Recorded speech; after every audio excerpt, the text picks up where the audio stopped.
同学们，大家下午好。大家下午好啊，完成的。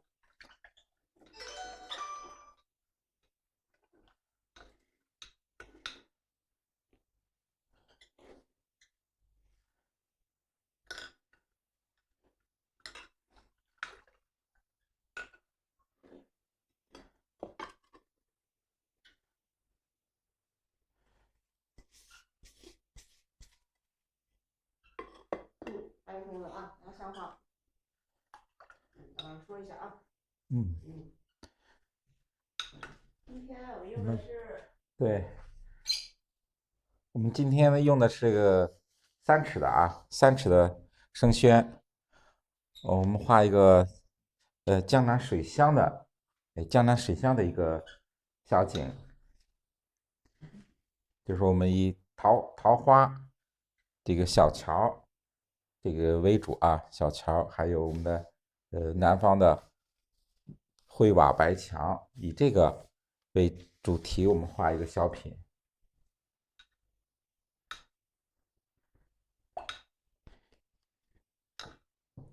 把笔洗干净以后，还是我们开始啊，看我们调墨的时候，笔尖，笔尖沾一点墨，看，笔尖沾一点墨以后，我们先从近景的桃树开始啊，近景的桃树开始，我们把近景放成桃树，看啊，中锋，先勾出桃树的大枝干啊，我们先把大的枝干勾出来，对不对？我们先把大的枝干勾出来。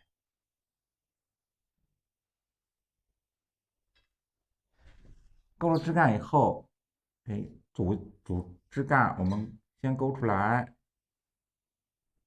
对不对？我们先把主枝干勾出来。勾了主枝干以后，我们再勾上面的小枝。注意我们树枝的穿插。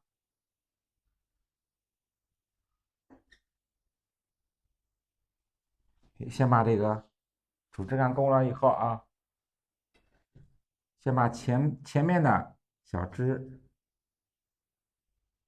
先把前面的小枝我们交代一下。先前，对吧？近景的部分，这是前面的小枝，我们先画出来，再画后面的。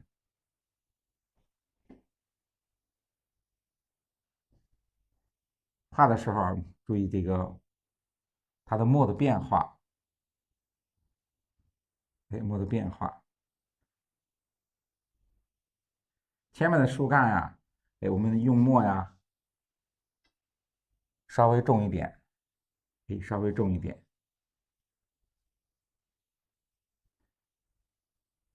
稍微重一点。它因为是前面的啊，是前面的近景部分，我们把墨呀处理的让它重一点。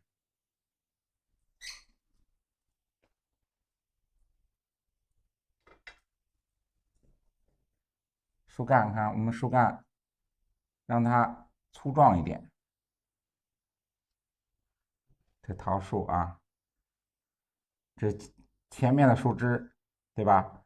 然后把这个树枝的前后左右，我们一定要用这个墨色把它分出来。你看，我们前面的墨色让它重一点，后面的墨色让它淡一点，让它形成一个前后，对呀，前后左右这个四肢的这种透视关系啊。我们讲的树分四肢，对吧？前后左右，一定把它这个树枝的关系我们要分出来，我们要分出来。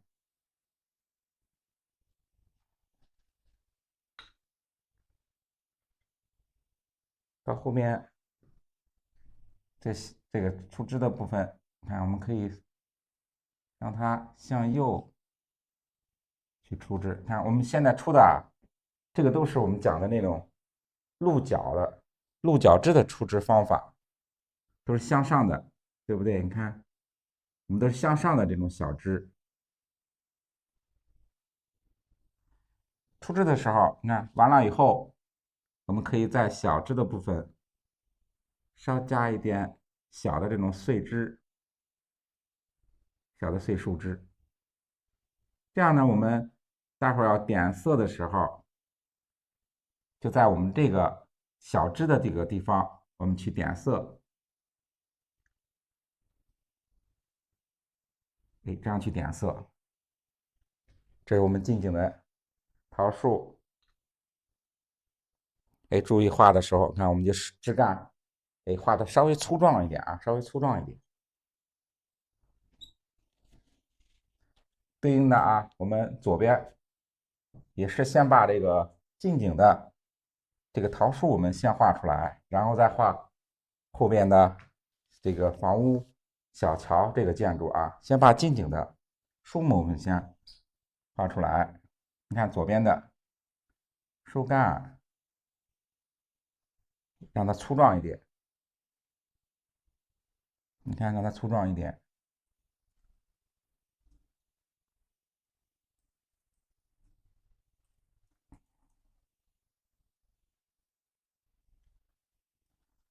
这样我们画的这个树干部，我们都是用的这种单钩的啊，用了单钩的这种钩树的方法。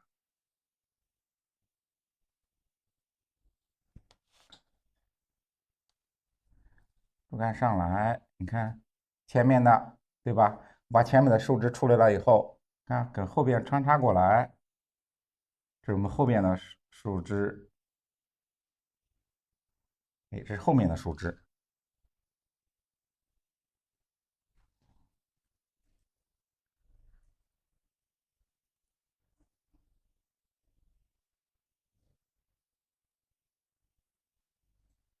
都是它这个树枝啊，你看我们的小树枝都是向上的，哎，鹿角枝。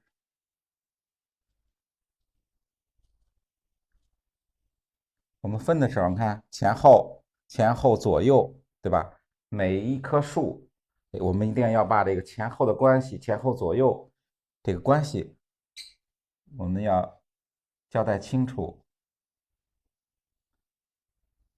交代清楚。你看这样的形成的树，它是个圆形的，对不对？它是个圆形的，它不是说我们那种平行的树木，你看就是一个平面。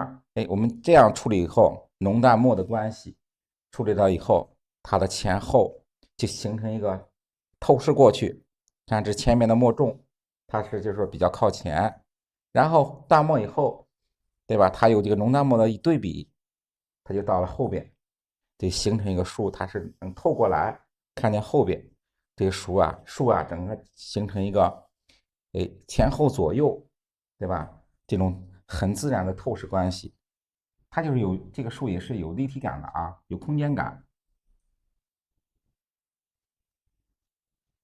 哎，小枝的地方我们可以加一点小的这种小碎枝啊，小碎枝。哎，这样我们点色的时候，对吧？我们要点这个粉色，哎，就点在我们这个小枝的上面。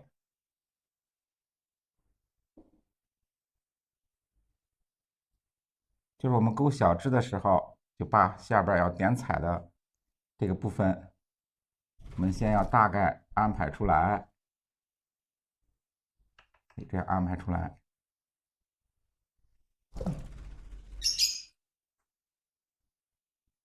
这样安排出来。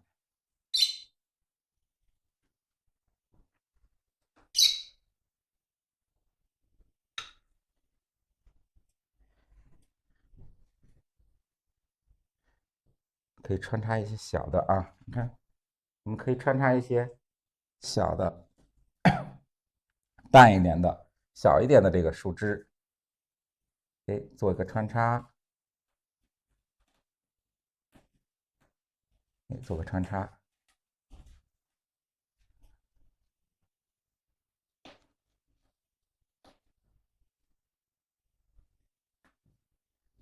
先把近景的，对吧？我们先把近景的小桃树，把这个桃树我们先画出来。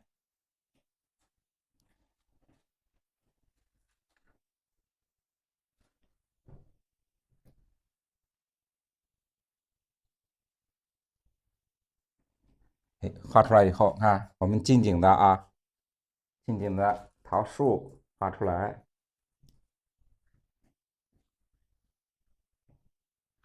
这个前面是重的，对吧？我们可以后边穿插一点淡一点的，就是远处一点的，这个桃树，我穿插一下，穿插一下，把近景的，对吧？近景的桃树我们画好以后，我们开始画什么？画我们的这个建筑啊，这个江南水乡的这个建筑。江南水乡的建筑就是灰瓦白墙，对不对？都是灰瓦白墙。我们画的时候也要注意它的这个建筑的透视关系，就是不要求说我们画这个素描似的啊，和素描一样讲究特别这个说讲究那个透视关系，那么精确，对吧？我们画这个中国画写意画的时候，它就是说大概的那个意思，对不对？我能描写的比较清晰就可以，不是说要那么精确。你看啊，我画一个侧面的啊，画个侧面的一个建筑，我们也是先从屋脊的地方开始画，屋脊地方开始画，调一点稍微重一点的墨，看，我们调一点啊，稍微重一点的墨。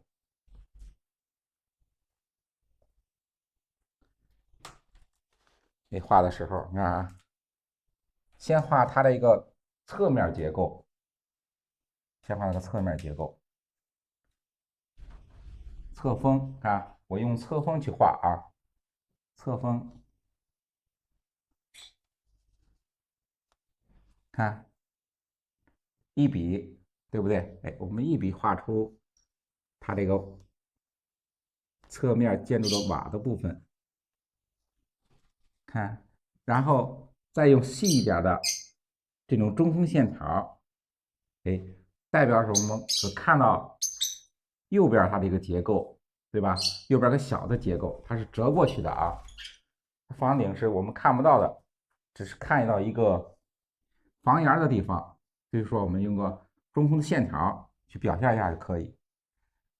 这边是左边呢，它的结构我们看到的多一点，也就是说我们把这个墨块对吧？墨线放的稍微宽一点就可以。然后我们画这个山墙啊，画山墙的时候，看一下，我们把调好墨以后，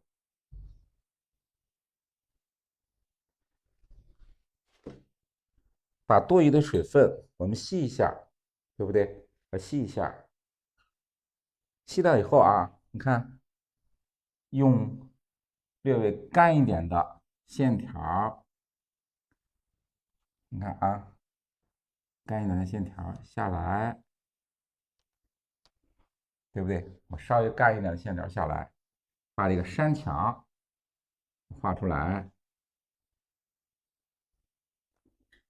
这是个侧面的一个结构啊，你看，这是我们指个山墙，然后这个侧面左边的侧面就是我们的要留什么？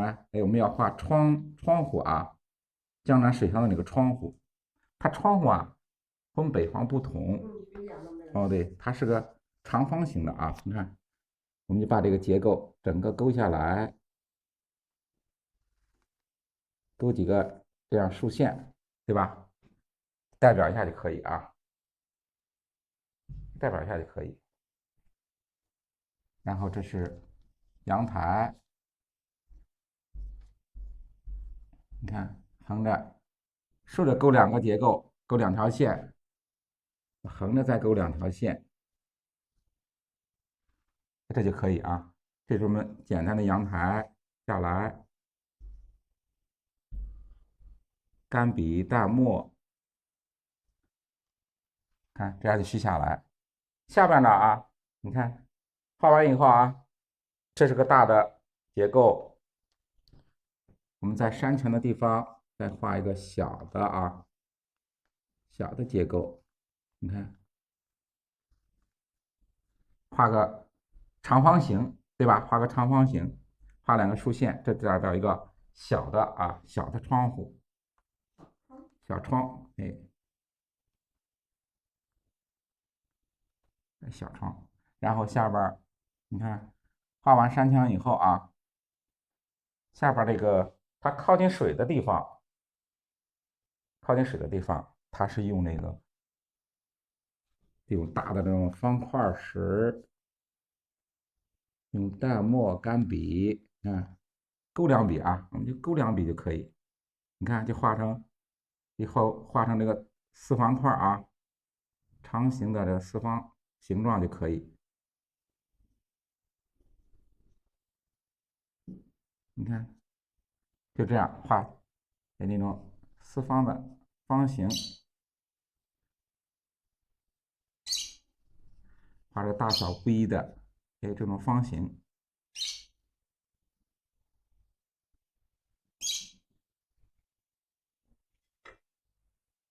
这样，这就是我们啊前面的一个，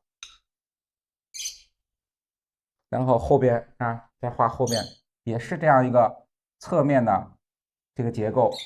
你看前面这样去画了啊，哎，后面我们也按这个结构去画，对不对？它是个同方向的啊。你看啊，宽一点的下来，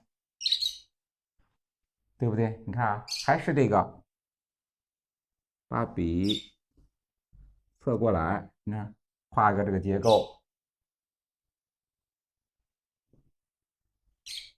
一个线条过来，对不对？你看啊，还是这个结构，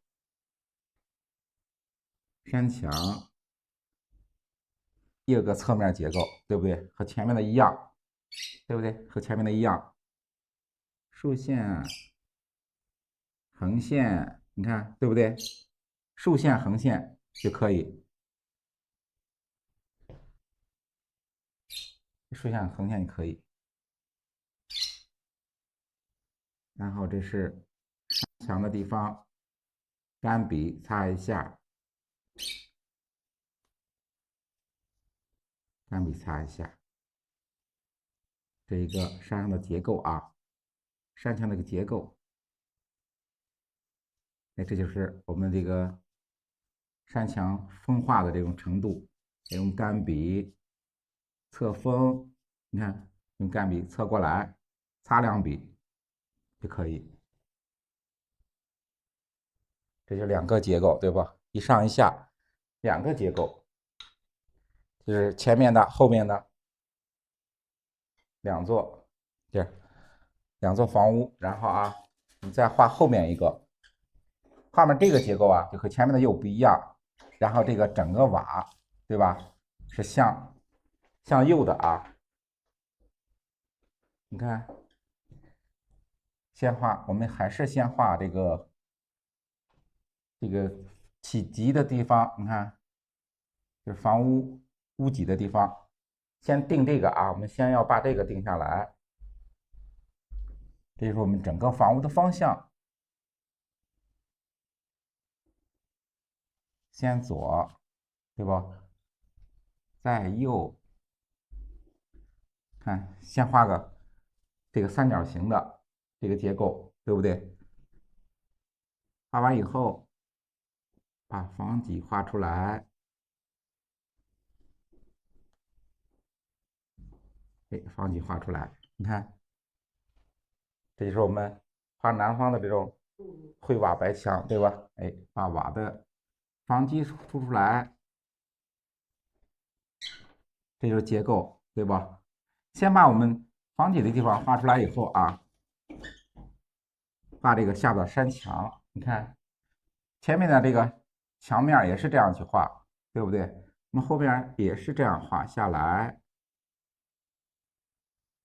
画下来，你看也是这样画下来。中间，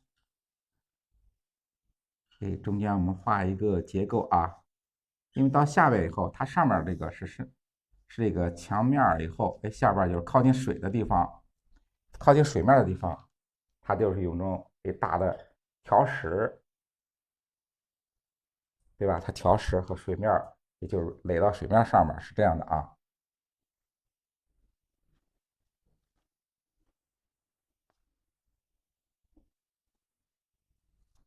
看勾完以后，哎，先把这个房顶的地方勾出来，就是我们知道，哎，这个地方是要画，对吧？画瓦的地方，画瓦片的地方，你看，整体的勾出来以后，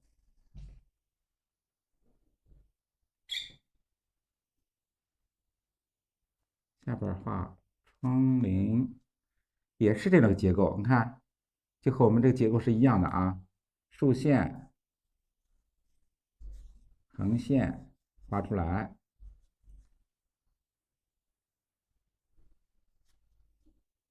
哎，竖线、横线画出来。我们画这个瓦片的时候，你看啊，我们画小那时候在这个基础课里面我们讲过啊，先画这个竖线，先画竖线。你看，先把这个竖线画竖线的时候，看大家要看两边的结构，对不对？你看啊，左右这个结构，然后我们画里边这个瓦片的这个结构的时候，要沿着这个顺着两边结构去处理啊。你看，对不对？我们要顺着这个结构去处理。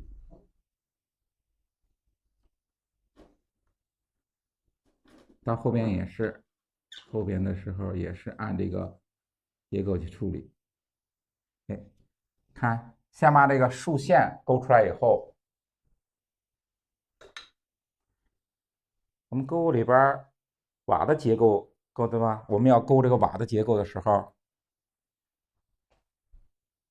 你看啊，勾的时候不要说那么直线去勾，对不对？我们不要直线去勾，让它有一点点的弧度，对吧？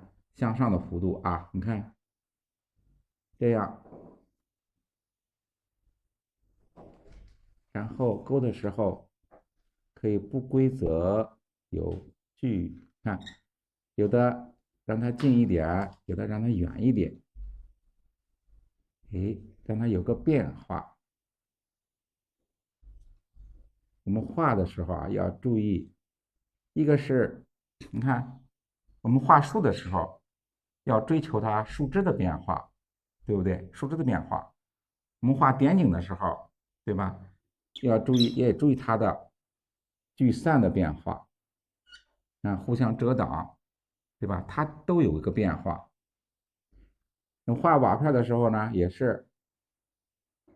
要有它有个变化，不要说就画的特别规矩，一片一片的啊，画的特别规矩，哎，让它有一个，你看不规则，可以随意一点，三个离得近一点，两个离得远一点，对不对？我们这样去追求一个变化，可以追求一个变化。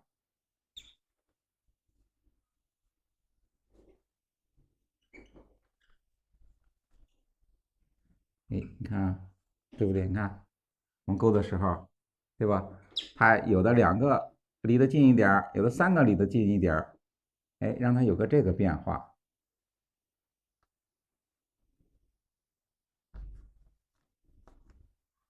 下来，你看后边的也是啊，也是按这个结构我们去勾。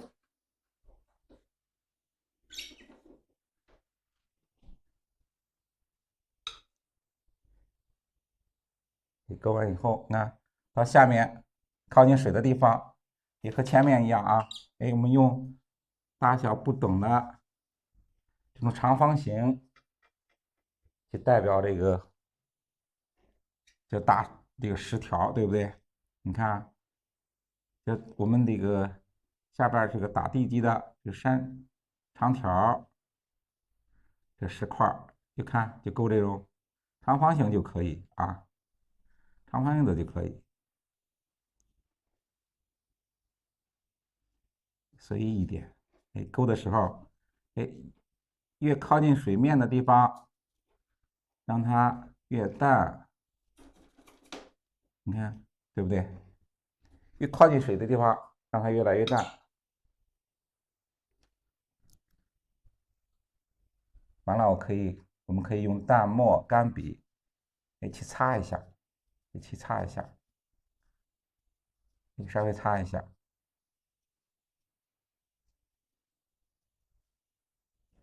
擦一下，擦一下就是好像你看，如果我们画的这样，是不是觉得特别光，对不对？它不像那个石头的感觉。我们就用淡墨干笔，对吧？横着去擦一下，显得我们这个就有点这个石头的那种感觉，对不对？这山墙也是啊，可以用淡墨干笔擦一下，擦一下，就显得我们这个墙面，对不对？看着有年代感。你看，我这样擦一下，就用这个淡墨干笔擦一下就可以。你看这样，看到我们的墙面就可以，对吧？有那种沧桑感。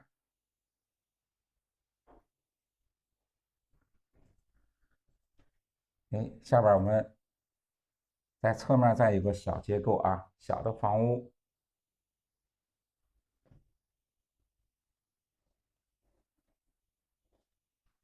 下来，你看前后它有个这个遮挡，对吧？互相遮挡，有藏有露。到下边也有高低错落的它这个变化。看我们是以这个灰瓦白墙为代表的啊，它有一个高低错落的变化。下面你看也让它画点这种长方形，就是代表我们这种水箱的那种条石，对不对？这种条石，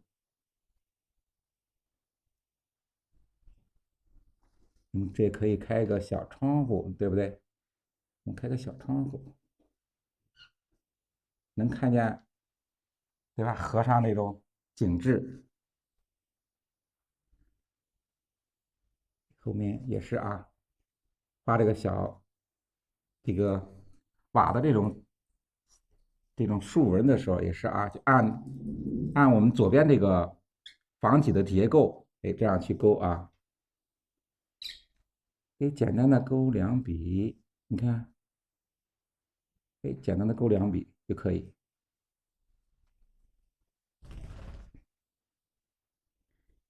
用干笔，淡墨干笔擦一下，看，把这个我们画的这个石块地方擦一下，还有很有那种石头的那种粗糙感。山墙我也擦一下。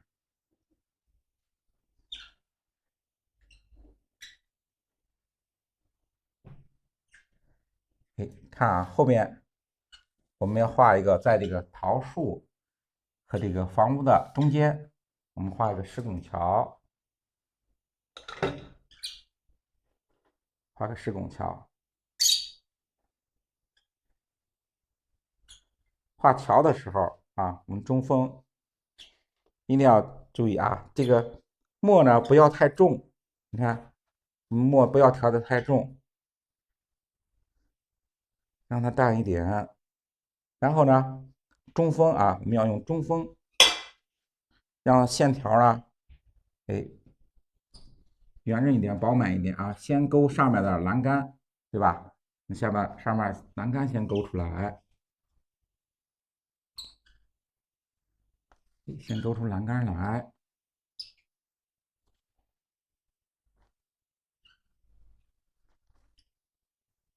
哎，先勾栏杆，两边的护板，对不对？你看石桥的时候，对不对？它这个两边都有这种，哎，护板，就是实质的啊，哎，那种护板。勾出来以后，下边就勾这个桥的这种侧面结构啊，你看，勾这个侧面结构。哎，水乡的桥几乎都是这种石桥，哎，都是这种石桥。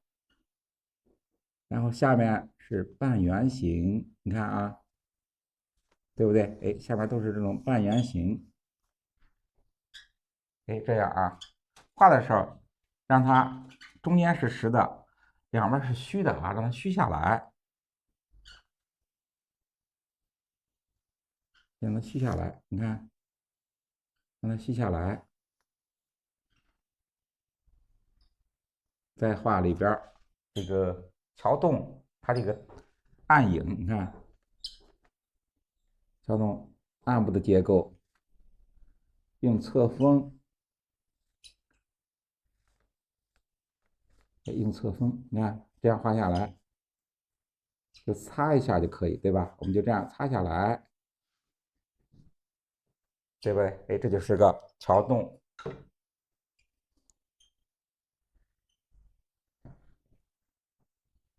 看上面那个桥板，我们用侧锋再擦两笔啊，擦两笔就可以。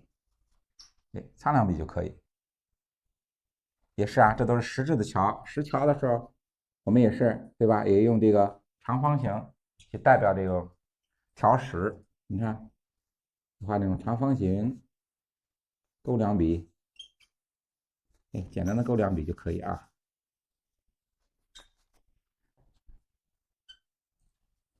干笔、淡墨，哎，擦两下，你看，对不对？擦两下，看这就是哎这种石桥，哎，这就是石桥。它有个倒影，看我们倒影怎么画？你看啊，桥的倒影怎么画？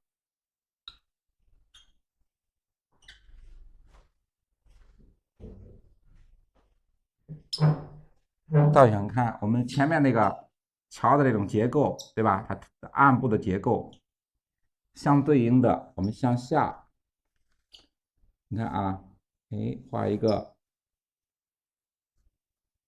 桥的倒影，这就可以啊。你看，就画个大概的桥的这种倒影就可以。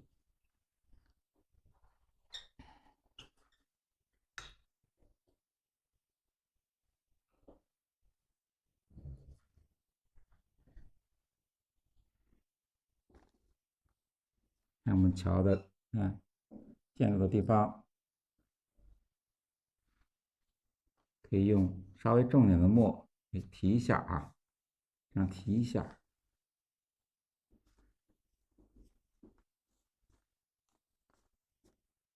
这样提一下。你看啊，我们这是右边的这一组建筑，对吧？画完以后啊，你看我画左边的这也是这种侧面结构，对吧？它是侧面的那种结构，怎样去画？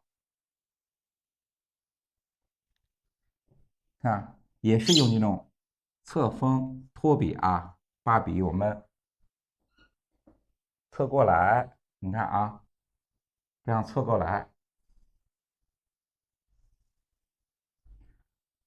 看这样侧过来，这就是代表，对吧？我们那个画的防击防瓦的地方，再一个结构，对不对？你看这样去画，哎，这就是和我们右边结构是一样的啊，右边结构是一样的。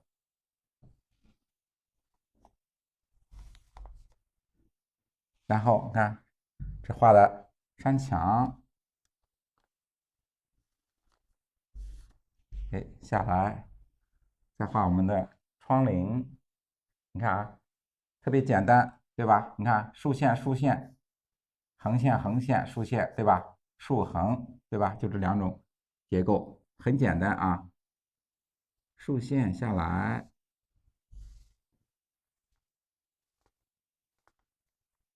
竖线下来，横的结构，哎，你看到下边一定要虚下来，要虚下来，它是在这个前面桃树的后边，对不对？一定要把这个结构、这个关系、前后关系，我们要交代清楚。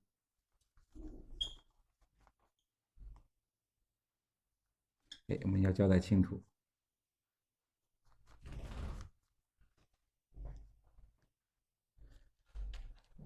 看，这是我们侧边的啊，看是不是很简单？哎，这是侧面的这个房顶和我们的一个窗户，哎，这样去画。这是两个结构啊，你看，这两个结构。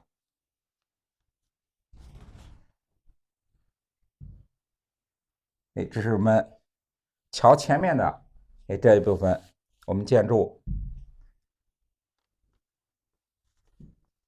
哎，我们画完以后，那画完以后，对不对？它还有后面，哎，桥后面还有远一点的这个建筑，我们怎么去画？哎，这是近景的啊，我们近景的，稍加一点，你看啊，可以在上面稍加一点，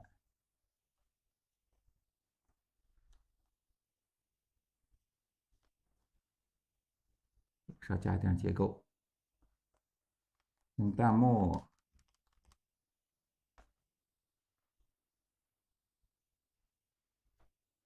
稍加点结构啊，你看到后面了以后，你看前面的墨稍微重一点，对不对？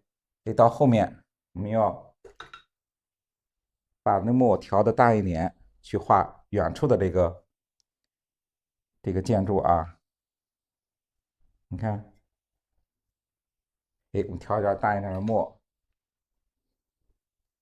淡一点的墨，也是先画啊。每次画的时候，我们先把这个房屋的这个房顶部分，我们先画出来，哎，先确定它这个方向啊，来确定它的方向。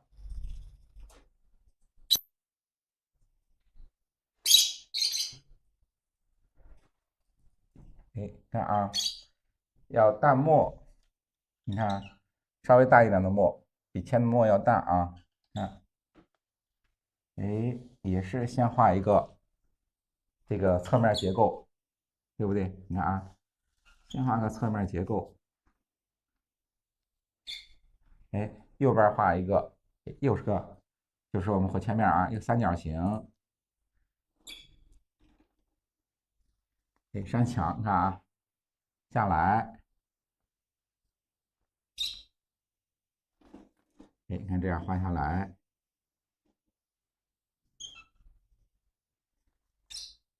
看他们就是我们靠近，对吧？我们在河边住的这个建筑，哎，它有个什么阳台小的露台出来，它就是能看到水上河里的哎这种景致。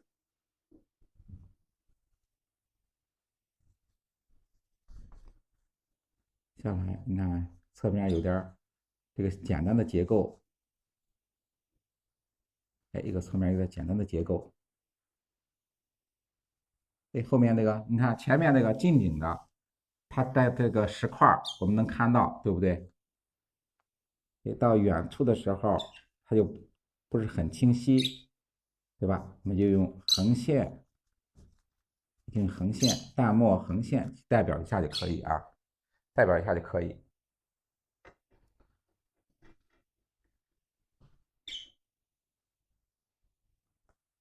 后面你看侧面结构，你看用个稍微粗一点的侧锋去画一下，你看啊，还是和前面的结构一样啊，山墙下来，这左边的结构，你看还是这个，对不对？它是一样的啊，它结构是不是一样？哎，下来竖线、横线，哎，这个我们可以用淡墨擦一下，擦一下，把这个山墙，对不对？哎，我们这样擦一下，靠近水的地方，也用这个淡墨干笔擦一下，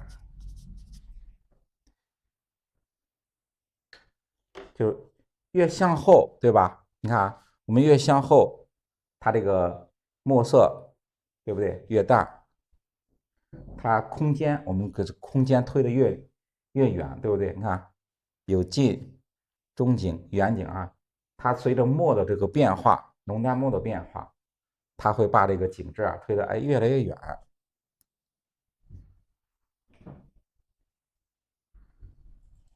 你到后面，你看到后边的时候，特别特别淡了啊，特别特别淡。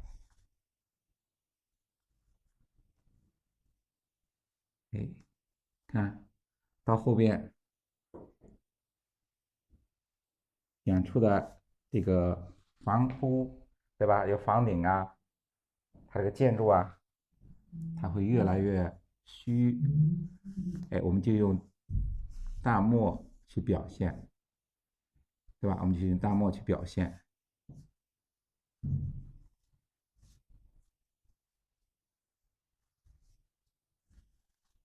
看，就用淡墨去表现，这大概的结构，对吧？大概的形状结构，我们勾一下就可以，不像前面，哎，前面勾的还稍微的，对吧？细致一点。哎，到远处了，我们就用淡墨，哎，把这个建筑的简单外形，我们勾一下，下边虚下来，下边虚下来。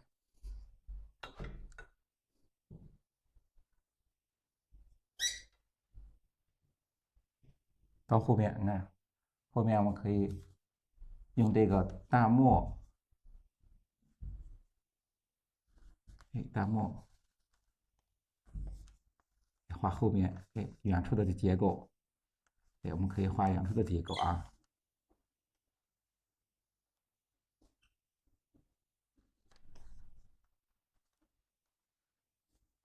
它是看一层一层的，像它这个建筑也是啊，在河边沿着河岸，一层一层。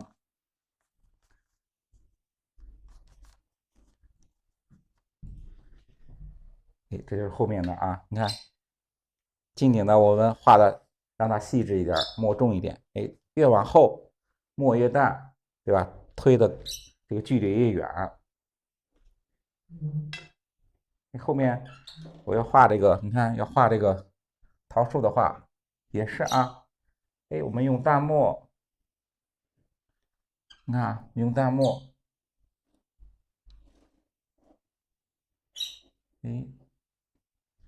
勾一下远处这个桃树，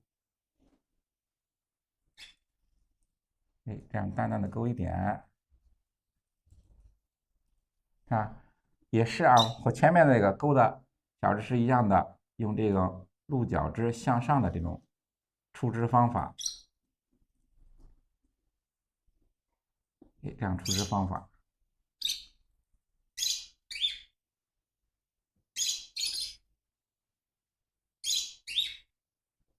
你看，用这种淡墨，我们去画后边的啊，画后边这个桃树，不要用这个。请看前面这个我们画的这个树干墨比较重，哎，到后边的时候，我们把那个墨呢处理淡一点，和我们后边这个建筑，哎，比较自然的融在一起，哎，比较自然地融在一起啊。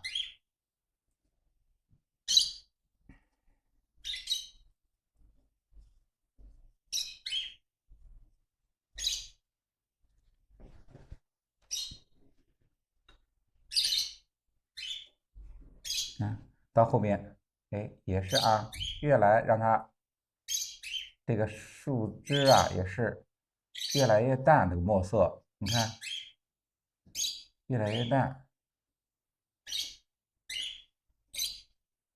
哎，你看到后边啊，你看我们的墨，对不对？让它越来越淡。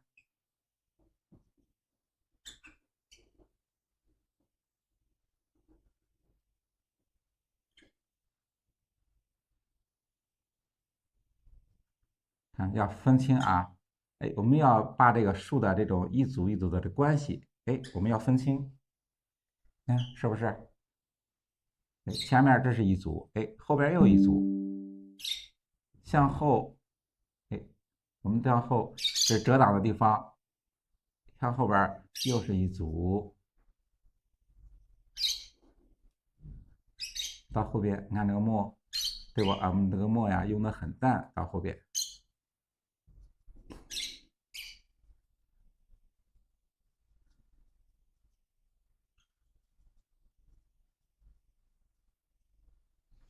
哎，这就是啊，你看，我们要和画后面那个桃树的时候，对吧？这个墨色要和前面那个这个建筑的墨色，对吧？要融在一起，不要就是说差的很大，对吧？不要差的很大。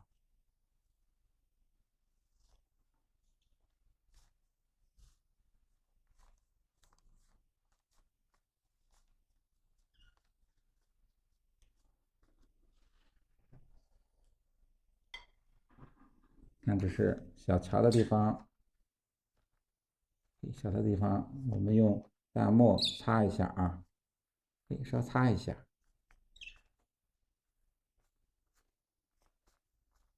到它暗的地方，你看它和前面这个哎房屋它这关系，哎，我们用淡墨给擦一下，擦一下以后，你看就是这是前面的啊，哎，这个我们小桥就在这个房子的后面啊，你看，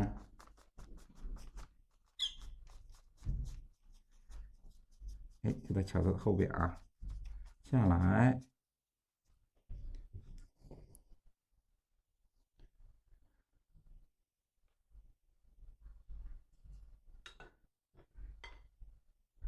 然后就是我们的倒影啊，你看我们这个靠近河的地方，它都是那种平静的水，对吧？它不是说流动的水，哎，它都是那种平静的水。哎，平静的水的话，它肯定会有倒影。你看啊，倒影怎么画？我们用淡墨，对吧？你看用淡墨，哎，向下侧锋，你看啊，侧锋向下，这样去画这个建筑的倒影啊。你看，我们这样去画。用淡墨，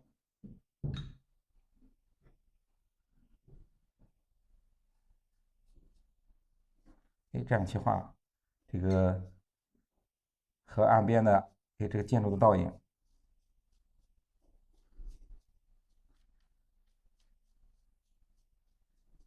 这是在这个桃树的后面，对不对？哎，我们这个看不见倒影，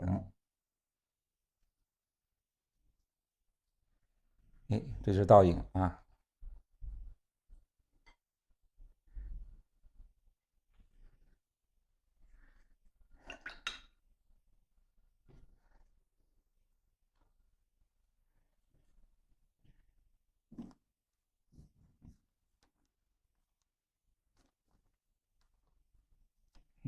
看，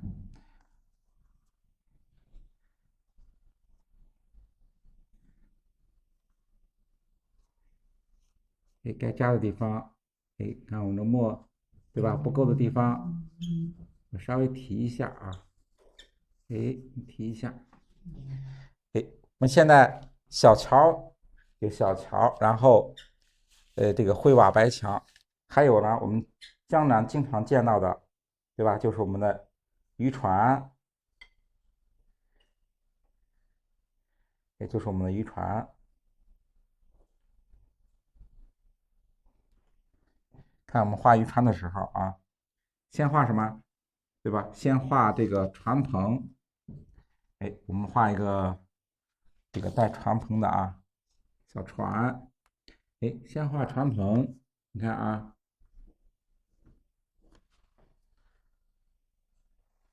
哎，先把船篷画出来。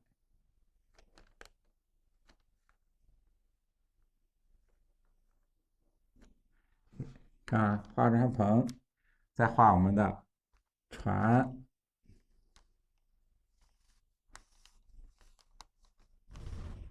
哎，看啊，画出这个船面以后，上面船板横线，哎，这样横线，船舷，然后把里边船舱的地方，我用淡墨渲染一下。哎，你看，渲染一下。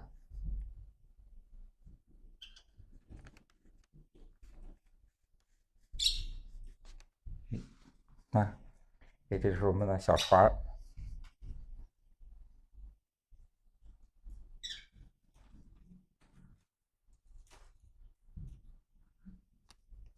哎，小船再来一个，看，我们再画一个啊，你看，先画船篷，哎，这是遮挡的地方，对不对？你看啊，这前面的，这后面遮挡的地方，哎，我们就是让它挡住，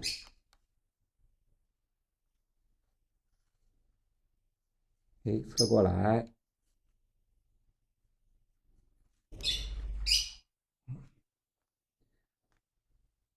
哎，船篷我画一下啊，你看勾一下，哎，并排的，哎，并排的两个，对吧？小船，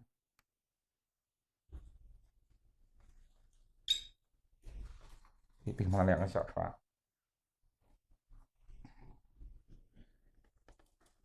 下来，你看啊，然后对吧？你看我们上面这个建筑的倒影，啊，也是一样，我们画船的倒影要闪开啊，要看这个船舷，对不对？你看船舷的位置，在船舷的位置下面我们去画倒影啊，你看，哎，这样去画倒影，哎，这样去画倒影，哎，这样下来，你看，哎，我们这样去画倒影。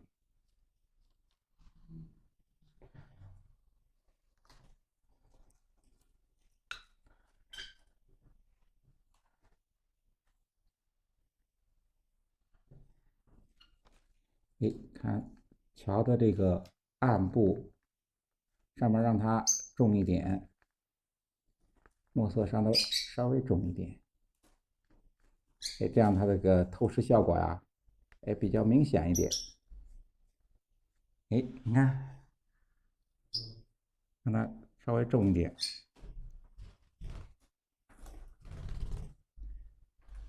哎，这是你桥的这种船的倒影啊，船的倒影。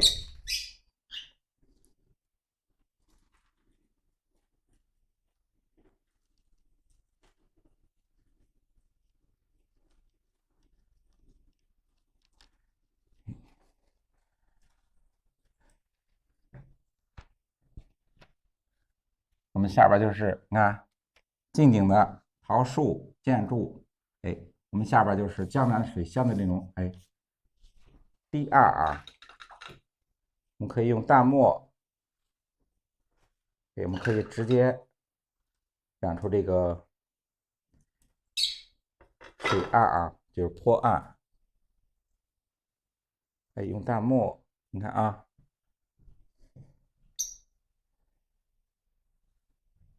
哎，你看啊，淡墨。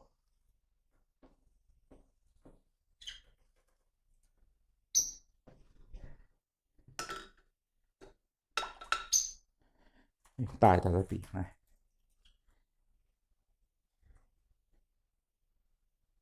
你看啊，看用生宣我们会出这种效果啊，你看，生宣出这种效果，就是那种笔痕，哎，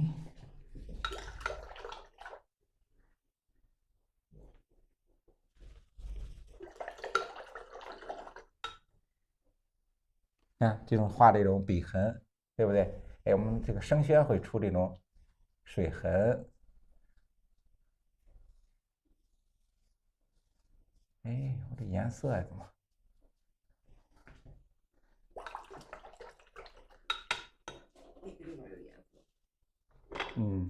它就是笔里边昨天上颜色用的时候，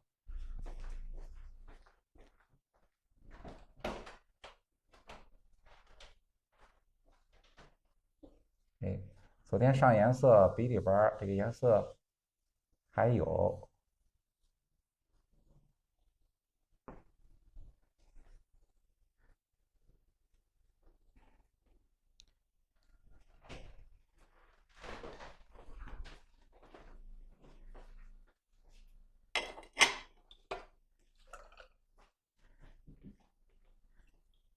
看用淡墨啊，我们用淡墨画一下远处的这个水边的堤岸啊，就是土坡，哎，这样去染啊。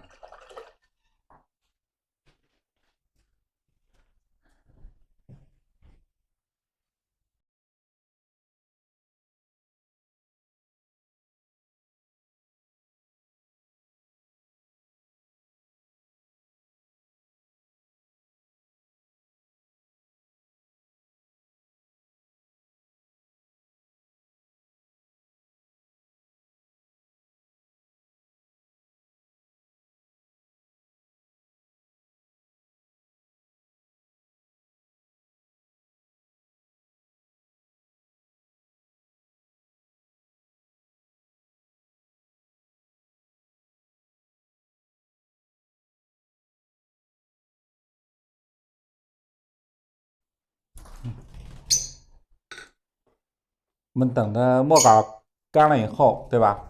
我们上颜色，上颜色的时候，先上近景的，哎，我们先把桃树的地方先去上啊，先上这个颜色。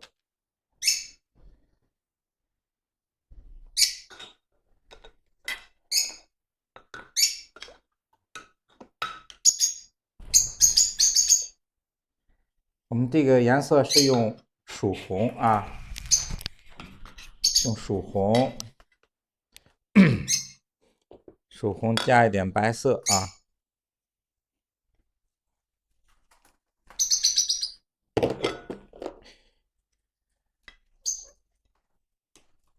你看，曙红，看一下啊，曙红，调一点白色，这样去调，哎，两个颜色，曙红、白色调在一起，看调成这种粉红色，哎，我们调成这种粉红色。点的时候，你看啊，点的时候就点在我们这个小枝的地方。你看，我们画小枝的地方，我们点在这儿啊。你看，点在这个地方，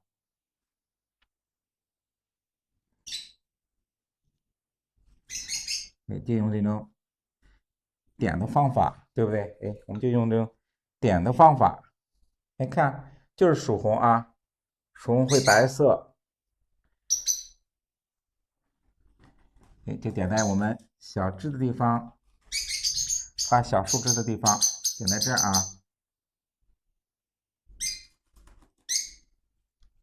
哎，点在这个地方。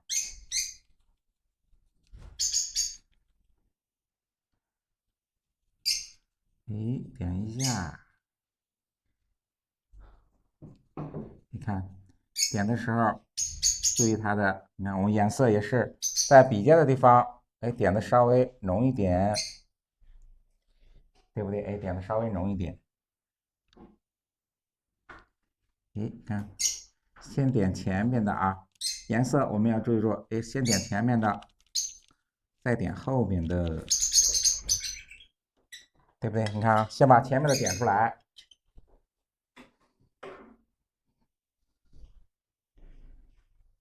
看调色的时候，看注意啊，我们调色的时候不是说一下调这个话，调出来这个整个调出来，是一边上颜色，看我是一边调的，是这样的啊。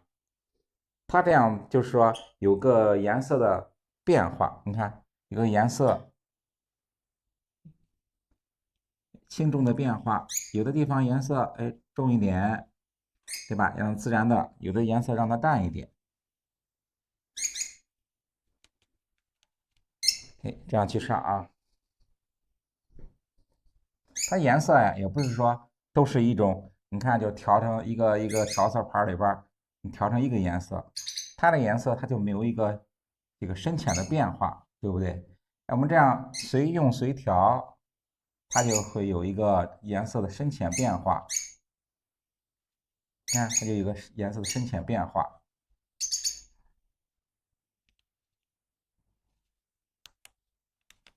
看，我们有个深浅的变化。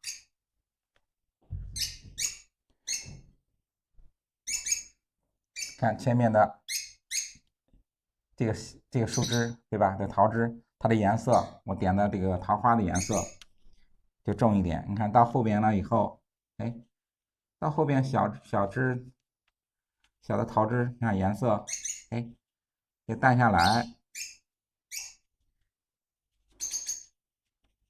哎，它就有一个，你看，它就有一个深浅的变化。看前面的颜色深一点，后边颜色也就淡一点，对吧？它有个深浅的变化。所以我们上色的时候，不要说拿一个小调色盘，我调成这个，就是整个把这个桃红的颜色都调出来去上，对吧？不要那个样，对吧？那样上色颜色它是平的，它没有一个，它没有个深浅的变化，哎，它没有个深浅的变化。哎，我们要随用随调，让它产生一个深浅变化。先把前面的点出来，你看，我们这样去点出来的啊，你看这是一组一组的，哎，点出来，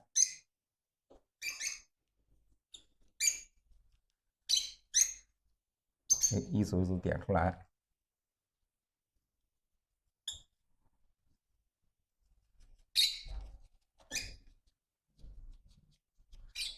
哎，你看，我们一组，前面一组，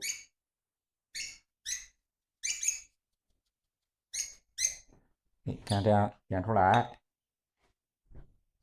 看用完了以后，我再去调，对吧？你看我再去调一个颜色，哎，再去调一个颜色，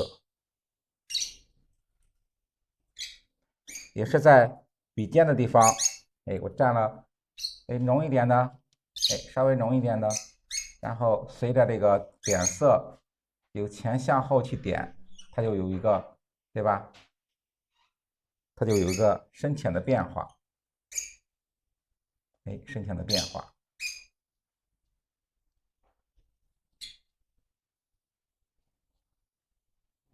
哎，这是我们，哎，桃树到后边了，你看，哎，到我们后边这个远处这个小桃树，对不对？哎，眼睛的桃树，我就调的淡一点，对吧？我们调的淡一点，哎，淡淡的去上。我们也要随着这个墨的变化，那么颜色呢也让它有个变化，对吧？你看前面的这个我们的墨重一些，所以说我们上的颜色让它重一点。到后边了以后，后边都是淡的这种淡墨画的这种树枝桃树，哎，我们就用淡一点的颜色，哎，淡的颜色，先把这个桃树的地方，我们先把颜色上好，到后边的时候，哎，到后边的时候，你看啊，哎，淡淡的上一点，哎，淡淡的上一点，哎，下来，你看啊。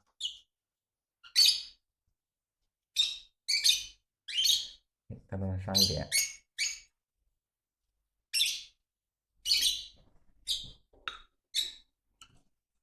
到后边，你看到后边，哎，它这个我们到后边画的这种小桃树啊，哎，颜色特别淡的时候，你看我们的颜色也是，哎，淡淡的上一点，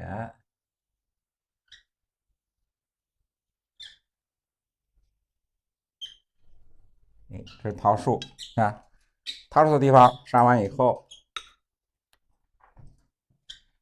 哎，上完以后，啊，开始上建筑啊，哎，上建筑，灰瓦白墙，灰瓦白墙它不是整个墙面是白的，对不对？它是也有赭石色，所以说，哎，我们上的时候先上，哎，先上赭石吧，对吧？我们先上赭石，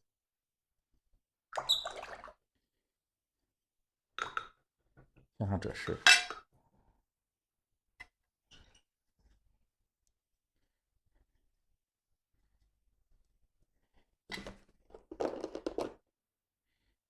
赭石色，看啊，我用一点赭石色，哎，淡的赭石色，哎，赭石色里边我们不要用纯赭石，对不对？你看，不要用纯赭石，哎，可以里边加一点藤黄，你看啊，加点藤黄，赭石里边加一点藤黄，然后呢，加一点淡墨，哎，少加一点淡墨，哎，少加一点淡墨啊。藤黄、赭石、藤黄，加一点淡墨，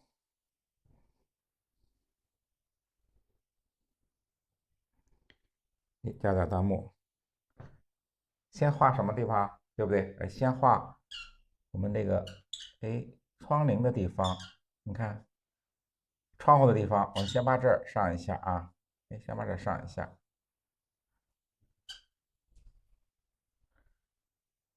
哎，先把这儿上一下。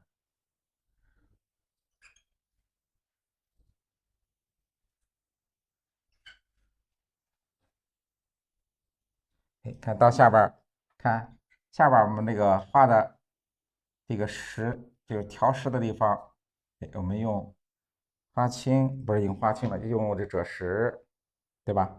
用淡赭石，哎，去渲染一下，对不对？我们这渲染一下，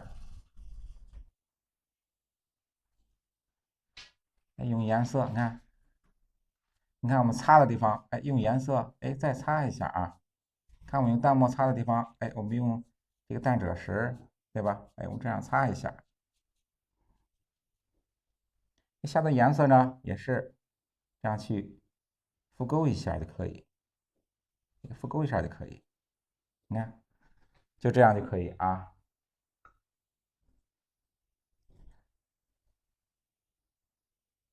哎，先把这个山墙的地方赭石淡墨啊，哎，看赭石淡墨，哎，这样去淡淡的染一下。哎，下边你看，下边的时候用这个赭石，哎，我去复勾一下这个下边的山石，哎，去复勾一下，去复勾一下。哎，干笔擦的地方，对吧？干笔擦的地方，我们就用这个蛋赭石也这样擦一下，这样擦一下。你看，就是把我们这个墙的这种斑驳，对吧？这种斑驳的这种感觉，我们擦出来，也擦出来。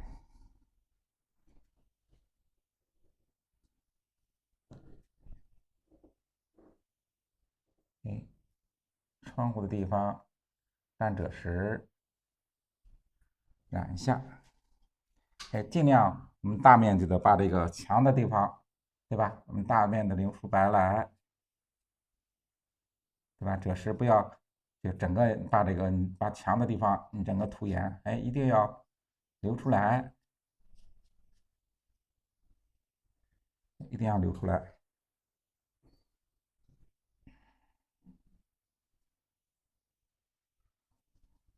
你看，这样留出来。侧面的，你看，侧面它这个房顶不是淡墨嘛？我们淡墨就留出来，不去上色啊，就用这个水墨的。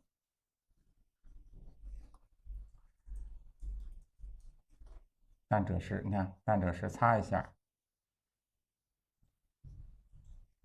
蛋赭石擦一下。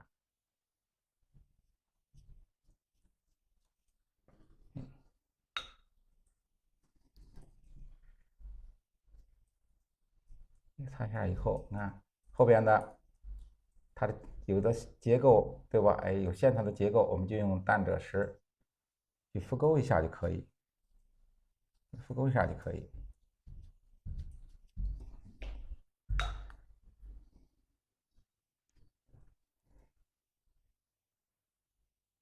看要留出，看大家一定要留出这个白墙，有灰瓦白墙，对不对？我们要白墙的地方留出来，下来，你看小桥，看到了小桥的地方，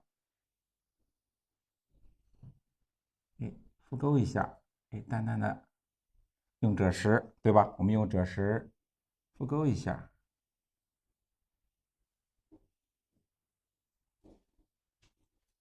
去复勾一下。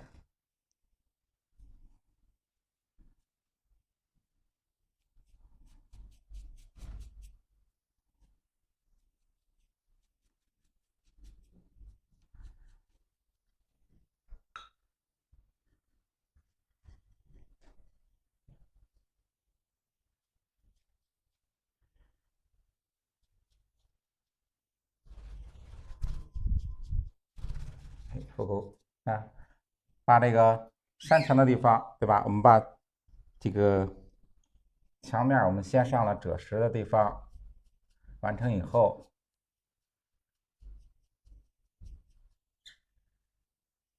下边就是这个上面这个蓝瓦，对不对？蓝瓦我们就用花青，就用花青。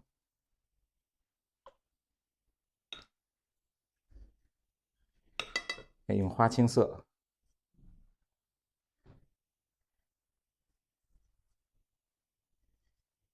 就用花青，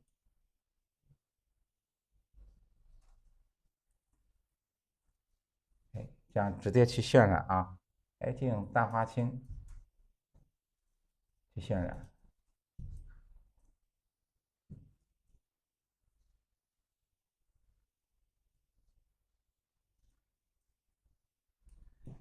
看，就用花青。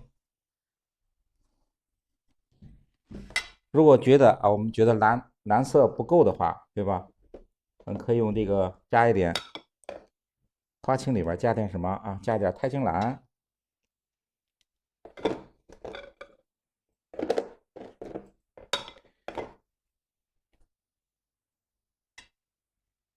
花青里边，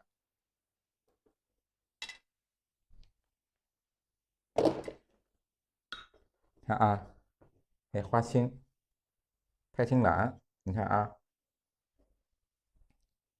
花青里边我少加一点钛青蓝。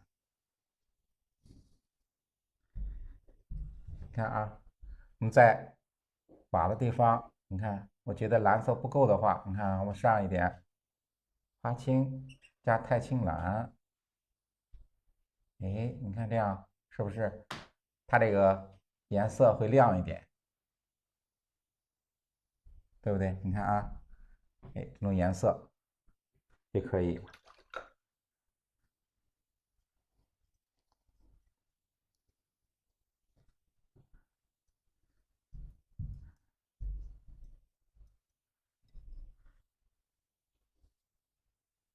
哎，到远处的一个顶的地方，我们用淡的花青，哎，去渲染一下就可以。因为远处的这个淡墨，哎，它就是不是很明显，哎，我们可以用这个淡花青，哎，稍微染一下，稍微染一下，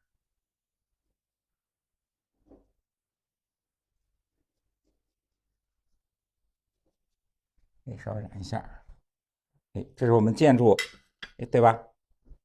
灰瓦白墙，我们上完以后啊，就是水面，上水面的时候啊，上水面的时候我们要打湿一下啊，哎，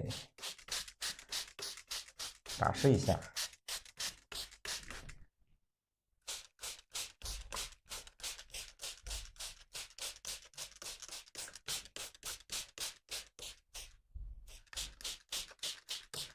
哎，水面的地方，看，我们先打湿一下啊，打湿一下，我们染水面，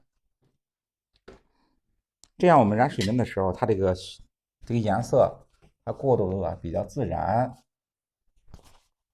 看，用这个废的这宣纸，我去把多余的水分给吸一下啊，就是我们才喷了水以后，你看喷了水以后，它这个水比较多，你看我们把它稍微吸一下啊，稍微吸一下。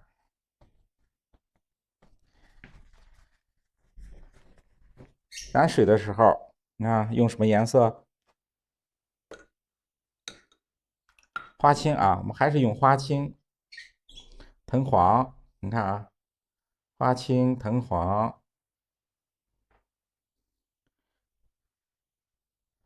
花青、藤黄，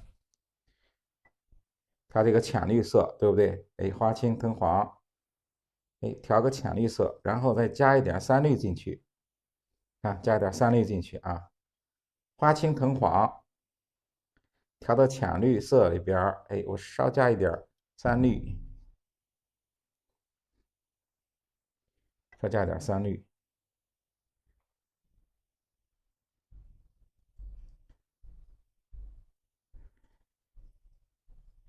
三绿色，三绿色，你看啊，现在我们染水的地方，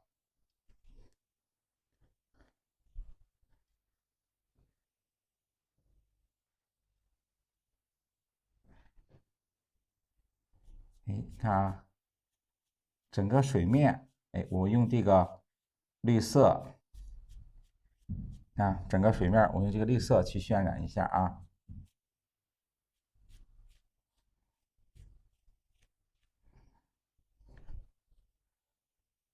哎，去渲染一下。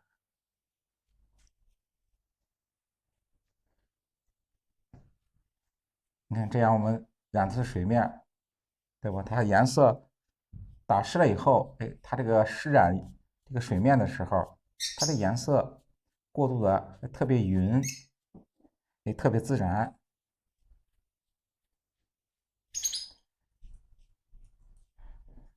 那我们需要这个水印和墨痕的这种效果的时候，哎，你可以用干的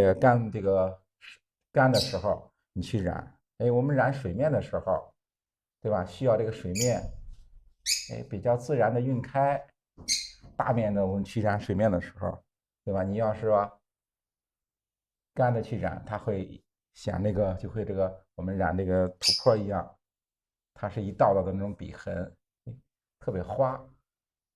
它过渡的颜色不自然。你看我这样去染，哎，淡淡的上，然后它不产生那种一道道的笔痕。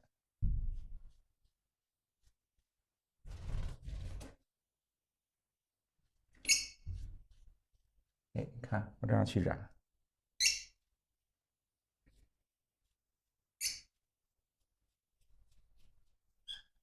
哎，到下面的时候，到水面的时候，你看靠近水，哎，桥的地方让它晕染开。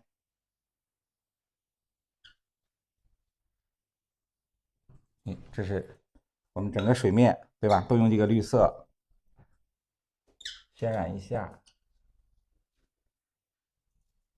渲染一下。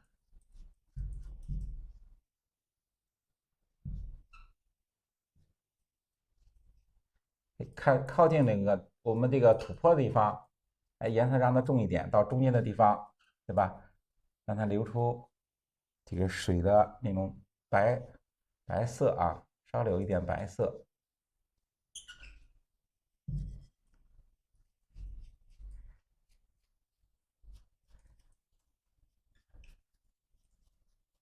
你看，用颜色把水面，我们用这个绿色，给把水面通染一遍，哎，通染一遍。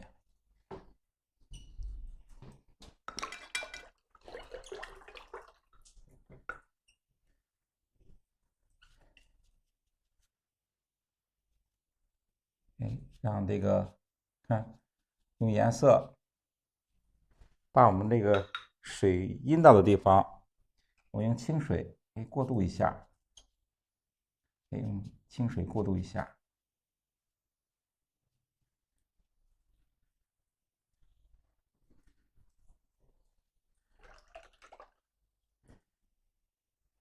上面我们看土坡上面这个天空的这个颜色，对吧？我们用花青，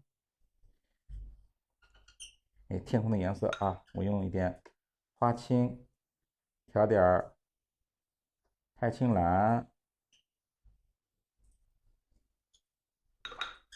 调太青蓝，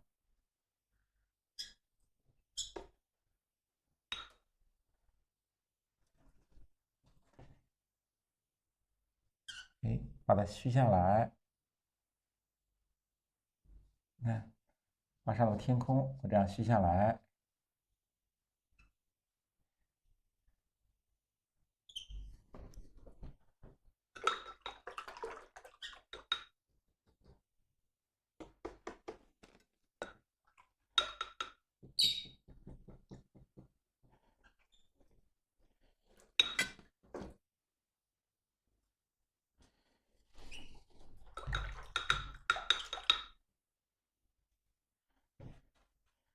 看上面的我虚下来以后啊，这一部分上一点淡淡的花青和太青蓝，哎，在上面的地方，你看越往上的地方，我用一点藤黄，哎，淡淡的藤黄，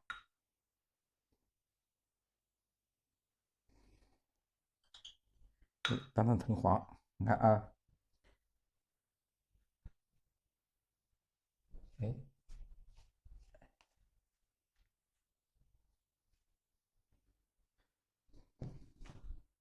哎，淡淡的藤黄去染一下啊，哎，去染下面天空的位置啊，哎，淡淡的藤黄染一点。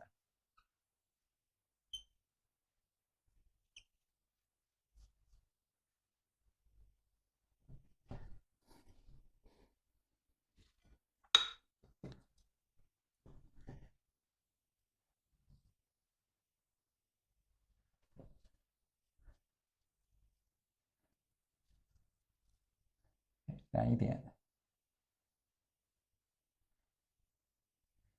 不要太重。我们染这个天空的时候，哎，上颜色呀都是特别淡的去上啊，也不要太重，也就是淡淡的上一点也可以，淡淡的上一点也可以。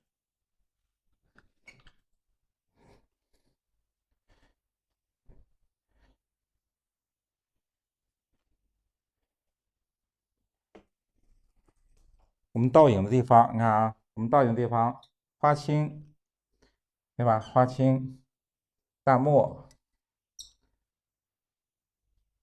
去染倒影。你看啊，淡的地方，哎，花青加一点淡墨去染。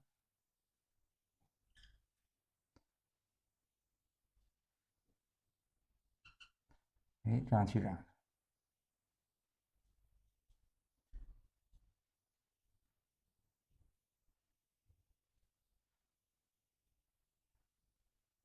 哎，这样去染。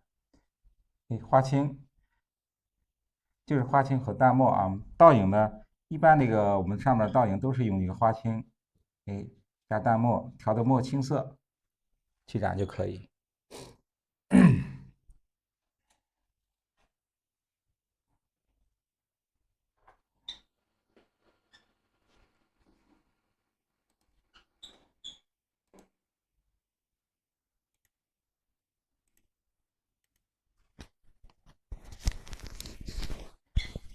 远处这个建筑的倒影，你看，也要用这个花青，淡花青染一下。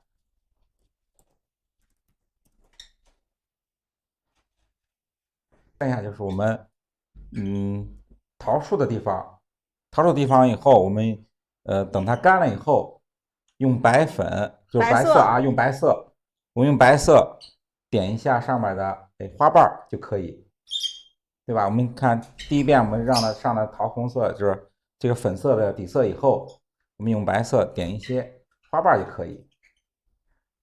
就是说我们不够的颜色不够的地方，你看啊，我们水面有的喜欢比较淡雅的，就说这种色调就比较喜欢；有的喜欢你说颜色我也喜欢重一点的，你可以再上一点这个绿色，把水面再上点绿色都可以啊。